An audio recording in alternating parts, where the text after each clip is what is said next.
Parce qu'on se dit qu'il n'y a pas de problème dans l'information, parce qu'on envoie des mecs à la draft. Non, on envoie des mecs à la draft parce qu'on a des potentiels physiques, parce que la France, c'est un pays où il y a des noirs, des métis, des gros potentiels physiques. C'est pour ça qu'on envoie des mecs en NBA. Et voilà. Quand on parle de formation de joueurs, les gars, pour moi, déjà, faut savoir une chose, ok. Je vais aller sur la vidéo que j'ai postée. Pour ceux qui n'ont pas vu, j'ai posté une vidéo, bah, vous irez la voir plus tard. J'ai posté une vidéo où je parle du système de formation français, ok, où clairement en France, on forme des défenseurs, ok. Ok, la vidéo, elle est où? Voilà, c'est celle-là. Pourquoi la France n'arrive pas à former des scoreurs Pourquoi la France n'arrive pas à former des scoreurs comme les Américains? Mr. Paris donne son avis. Ok, je vais lire quelques commentaires. Comme vous pouvez le voir. Ok. Il y a un mec. Ah, je crois qu'il a enlevé son commentaire. Ok, bah lui déjà il a dit: je tombe de temps en temps sur les vidéos, sur tes vidéos, et c'est toujours la même histoire avec toi.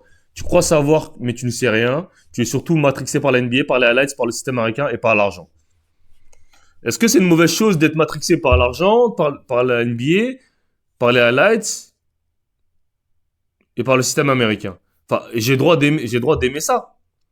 Enfin, moi je pense que, enfin, quand t'es jeune et que tu commences le basket, c'est qui ton joueur préféré? Tu dis jamais que ton joueur préféré c'est les joueurs de pro. C'est toujours des joueurs d'NBA. Toujours Michael Jordan, LeBron. On est bien d'accord que les meilleurs joueurs du monde, ils sont en NBA. On est d'accord. Donc, en quoi ce serait mal d'aimer les joueurs NBA, tu vois? Enfin, moi, le basket que je kiffe, enfin, c'est en NBA. Après, les joueurs NBA, j'aime bien leur style de jeu. Pourquoi? Parce que c'est pas parce que c'est des Américains. C'est leur style de jeu que je kiffe. S'il y avait un LaMelo Ball, il serait français, je kifferais tout autant. S'il jouerait pareil, je kifferais tout autant. Mais c'est juste que... Enfin, qu'est-ce que tu veux que je te dise? Je vais pas vous mentir, les gars. Quand je regarde le game à Bilal, il me fait pas kiffer. Tu vois? Quand je regarde le game à Nadjrifi, il me fait kiffer. Quand je regarde le game à Sylvain Francisco, il me fait kiffer. Je regarde le game à... Même Elio Kobo, il me fait kiffer. Tu vois?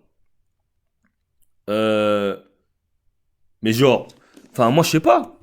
Enfin, clairement, honnêtement, les gars, quand vous regardez des games à la...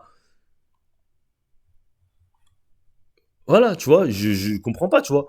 Donc maintenant, comme j'avais dit dans la vidéo, pour moi, en France, on a le potentiel de former des scoreurs, mais on le fait pas parce que déjà, dans les centres de formation, on te laisse pas jouer comme tu veux. Dès que tu prends un shoot, on te sort. Dès que tu prends un mauvais shoot, on te sort. Dès que tu fais... regardez les mecs comme Sylvain, pourquoi on les prend pas en équipe de France? On va aller voir les stats de Sylvain, les gars, sur ce... Comment tu peux me dire que Sylvain, il est pas pris en équipe de France sur cette fenêtre? Mais enfin, en fait, ça n'a même pas de sens. Genre, tu vois, genre, il y a des trucs comme ça, ça n'a pas de sens, en fait. Et pourquoi tu vas me dire que tu prends pas Sylvain Francisco et Nadir Effi? Parce que t'aimes pas les scoreurs, c'est tout. Tu vois, en France, on n'aime pas ça. On aime bien les meneurs gestionnaires qui gèrent le jeu. Tu vois, je dis pas que Strazel n'est pas bon. Ok, je dis pas qu'il est pas bon. Je dis pas qu'il est pas bon, moi. Je dis pas qu'il est pas bon. Mais je dis juste, regarde, que quand t'as un meneur, ok, qui tourne à 14 points, 4 assists en Euroleague, 15 déval. Regardez sur les derniers matchs. 29 points contre Milan. 5 points contre Berlin. Mais avant, il joue 33. 33 contre le Bayern. 5. 16 contre Fenerbahçe. 20 contre Virtus Bologna. 5 contre les Real. Bon, il a joué que 2 minutes, mais 22, 15, 22, 16, 17, 16. Ok? Comment tu peux me dire que tu prends pas ce meneur-là? Ok? Pourquoi tu le prends pas? Parce que c'est un meneur scoreur. Toi, t'as pas besoin, tu préfères prendre un Albici. Tu vois? En fait, moi, je demande juste si... Et tout le monde me dit que la formation française, elle est bonne. Et parce que moi, je dis que la formation française, elle est mauvaise. Ok? Si on regarde les joueurs qui sont en NBA, ok? Ok, t'as Armel Traoré, bah, il est plus en NBA. Ok? Lui, c'est un grand taille. Moussa Diabaté, bah, lui, il était formé aux States. T'as Sidi Soko, bah, il est plus en contrat NBA. T'as Ryan Rupert, c'est un grand. Ok? Pas comme Dadier, c'est un grand. Bilal Koubaly, c'est un grand. Alexandre Sarr, c'est un grand. Victor Wembanyama, c'est un grand. Tiden Salon, c'est un grand. Yaboudile, c'est un grand. Rizaché, c'est un grand. Ousmane Dieng, c'est un grand. Rudy Gobert, c'est un grand. Nicolas Batum, c'est un grand. Ok? Donc, dans toute la liste que je vous ai montré, il n'y a pas de mec en dessous de 2 mètres. Dans tous les gars qui sont NBA en français, il n'y a pas un mec qui fait en dessous de 2 mètres. Donc, si notre formation elle était si bonne que ça, on devrait être capable de former des meneurs. On devrait être capable de former des meneurs qui vous jouent en NBA. On devrait être capable de former des mecs comme Peyton Richard. On devrait être capable de former des mecs comme Tyrese Maxey. Des mecs comme Anthony Edwards. Pourquoi on n'arrive pas à former des arrières? Parce que les seuls mecs qui vont en NBA en tant que Français, on va pas se mentir, c'est les mecs qui sont en physique hors norme. Comme Bilal Koulibaly, Tidjane Salin, Alexandre Sarr. Tous ces mecs-là, c'est les mecs qui ont des physiques hors normes. Soit pour leur position, soit qui ont des mensurations de ouf, pose.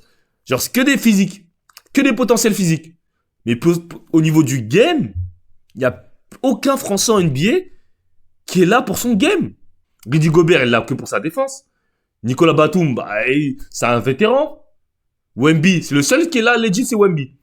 Et Moussa, il est là pour sa défense aussi. Après, lui, il a été formé au State, donc c'est un truc différent. Mais lui, Moussa, il a été au moins... il a été drafté à sa juste valeur. Parce qu'il s'est fait drafter au 2e tour. Il s'est battu pour avoir sa place. Tu vois. Moussa, c'est pas un mec qui a été drafté top 10 et qui a fini, tu vois, qui a bien fini. C'est un mec qui a été drafté au 2e tour et qui a dû cravacher pour être là où il est, tu vois. Donc, tous les mecs qui se font drafter, ils se font même pas drafter pour leur game, en vrai. Ils se font même pas drafter parce qu'ils sont forts. Ils se font drafter parce que c'est des potentiels, soi-disant, et que la NBA a besoin de drafter des Européens. Donc, il y a eu, depuis l'histoire de la NBA, il y a combien de Français All-Star en NBA? Il y a eu combien de Français? Il y a eu Tony Parker qui a été All-Star, Rudy Gobert qui a été All-Star une fois. Sinon, il y a qui après? Il y a qui a été All-Star? Rudy, Tony, Victor. Ouais, Victor, ça fait 3. Donc, dans toute l'histoire de la NBA, il y a eu seulement 3 Français All-Star. 3. Joachim Noah est All-Star. Et encore même, Joachim Noah, les gars, je le compte pas comme un Français, mais bon. Si vous voulez le compter comme un Français, on le compte comme un Français. Mais bon, moi, je le considère comme un Américain, un peu. Mais, parce qu'il a été formé au State, en D1 et tout. Pour moi, il a pas été formé en France, tu vois, Joachim Noah. Vous voyez ce que je veux dire? Pour moi, il a pas été formé en France. Vous voyez ce que je veux dire? Il a pas été formé en France, Joachim Noah. Mais bon, on peut le considérer comme un Français. Donc, comment vous expliquez que notre formation, elle est bonne, mais on n'arrive pas à former de gars qui jouent en NBA? Comment vous m'expliquez ça? On envoie des gars en NBA, hein. Ça, je l'ai compris, on envoie des gars. Mais les gars, ils font quoi en NBA? Les gars, ils font quoi en NBA? Comment ça se fait que les Américains, ils arrivent à former des mecs qui arrivent directement en NBA, ils performent direct dès leurs années rookies? Comment ça se fait que nous, on n'arrive pas? C'est ça que je comprends pas, en fait. Parce que tout le monde me dit la formation, elle est bonne. Oui, t'abuses. Il y a un mec qui m'a carrément dit que les Américains copient sur la France, sur la formation de la France. J'ai dit, mais qu'est-ce qu'il me raconte? Attends, il est où le tweet? Voilà, regarde. Le mec, il m'a dit, le mec, il a dit, si la formation française est si mauvaise, pourquoi est-ce que nous avons 2 années de suite 2 numéros 1 de la draft? Ok? De plus, de français à très haut niveau. Rizaché, vous comptez ça comme un très haut niveau? Honnêtement, les gars, Rizaché, est-ce que vous pensez que Rizaché, c'est un gars... Vous pensez... En fait, c'est ça. En fait, est-ce que vous, en tant que jeune, vous regardez Rizaché et vous dites, putain, il est trop fort, Rizaché? Qui se dit ça? Moi, quand je vois Lamelo jouer, je vois Anthony Edwards, je me dis, putain, ils sont trop forts. Je vois Paolo, je dis, putain, il est trop fort. Frank Wagner. Même un mec comme Frank Wagner, la France a jamais formé un mec comme Frank Wagner. Vous voyez Frank Wagner, de la manière dont il joue, on n'a jamais formé un Français en NBA qui joue comme Frank Wagner. Qui a 22 ans, joue comme Frank Wagner. Est-ce qu'en France, on a formé un mec comme Frank Wagner? Je vous demande même pas des mecs de oh, Frank Wagner, il est même pas All-Star. Même en tant que Français, on n'a jamais formé un mec comme Frank Wagner. On n'a jamais formé un mec comme Frank Wagner. Rizaché, regardez, Rizaché, il tourne à 12 points, 3 rebonds, 1 passe. 43% au tir, 31% à 3 points. Vous pensez vraiment que ça, c'est un mec qui est fort? Ça, c'est un mec qui est fort. Rizaché, il est fort. Soyez honnête. Tu vois, moi, ce que j'aime pas, c'est que les gens sont pas honnêtes. Et tant que les gens seront pas honnêtes, bah, la France pourra pas avancer, en fait. Tant qu'on se dit que, oui, c'est bien, on envoie des mecs à la draft, et ben, on va jamais avancer si on pense comme ça. Parce qu'on se dit qu'il n'y a pas de problème dans l'information, parce qu'on envoie des mecs à la draft. Non! On envoie des mecs à la draft parce qu'on a des potentiels physiques, parce que la France, c'est un pays où il y a des noirs, des métis, des gros potentiels physiques. C'est pour ça qu'on envoie des mecs en NBA. Genre, come on! Tu vois? Genre là, on va dire que Rizaché fait une bonne saison. Les médias, tous, ils disent qu'il faut une bonne saison. Il fait une saison à 12 points, à 30% au tir. Ce serait un Américain qui fasse ça. On l'appellerait un bust. Un number one pick. Vous imaginez, Paolo, il arrive en NBA, il fait ces stats-là. Vous imaginez, Paolo, il vient en NBA, il fait ces stats-là. Vous imaginez tout ce que les gens diraient à propos de Paolo s'il faisait ces stats-là.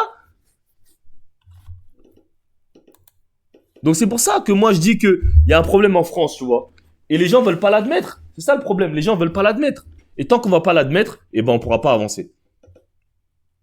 Tant qu'on va mentir, on va dire oui, non, mais faut le temps.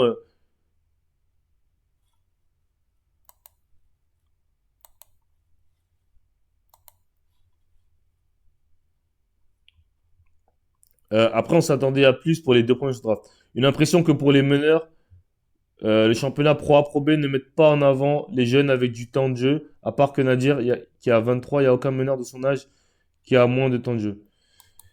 Bah, en fait, le problème, regarde, je vais te dire c'est quoi le problème. Le problème, c'est que c'est contradictoire, en fait. Entre ce qu'ils font et ce qu'ils disent, c'est contradictoire. C'est contradictoire entre ce qu'ils te disent et ce qu'ils font. Ils te disent qu'ils veulent pas de meneur scoreur parce que quand t'es en centre de formation, tu dis non, faut faire des passes, faut être un meneur gestionnaire, faut être ci, faut être ça, ok? Mais quand tu regardes en Pro A, tous les meneurs américains, c'est des scoreurs. Tous les meneurs américains, c'est des scoreurs. Donc c'est contradictoire en fait. Tu peux pas avoir des meneurs scoreurs si tu ne formes pas des meneurs scoreurs. Parce que nous, on fait quoi? On va chercher des meneurs américains scoreurs. En Pro A, quand tu regardes les meneurs, c'est que des scoreurs. Les meneurs américains qui ramènent, c'est que des scoreurs. Ils ramènent jamais de meneurs gestionnaires. Donc les meneurs qui gestionnaires en France, qui jouent en Pro A, c'est des meneurs gestionnaires. Les Barbich, Lucas Beaufort, et qui encore? Tu vois, tous ces Joël Ayayi, tous ces mecs-là, même Benjamin Séné, je vais pas dire que c'est vraiment un gestionnaire, mais tous ces mecs-là, en gros, ils sont plus dans la gestion que dans le scoring. Tu vois? Mais le problème, c'est que après, en Pro A, on va te demander des meilleurs scoreurs. En Pro B, on va te demander des meilleurs scoreurs. Donc, pourquoi on forme pas des meilleurs scoreurs directement dès le plus jeune âge? Pourquoi on fait pas ça? Moi, c'est ça que j'aimerais savoir. Pourquoi? Parce que pour nous, être un croqueur, être individuel, c'est une mauvaise chose. Ça, c'est le premier problème, ça. On veut tout le temps jouer collectif, on veut jouer 24 secondes. Ah, le basket, c'est en 2025. Hein. Maintenant, il faut courir, frère. Courir, shooter, courir, shooter, courir, shooter. C'est tout ce qu'on te demande. On n'a pas besoin de défendre pendant 30 secondes, faire des passes pendant 30 secondes et attaquer. Mais c'est vrai, la France a aucun meneur à part Tipeee. Et les meneurs scoreurs qu'on a, on les met pas en avant. Sylvain Francisco, on le met pas en avant. Nadirifi, on le met pas en avant. Les gens, quand tu regardes les commentaires sur Twitter sur Nadirifi, il joue n'importe comment, il fait n'importe quoi, sa selection de shoot c'est n'importe quoi, et nanani, et nanana.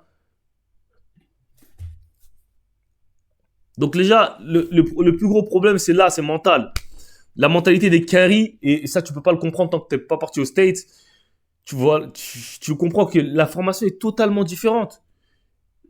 Tu vois,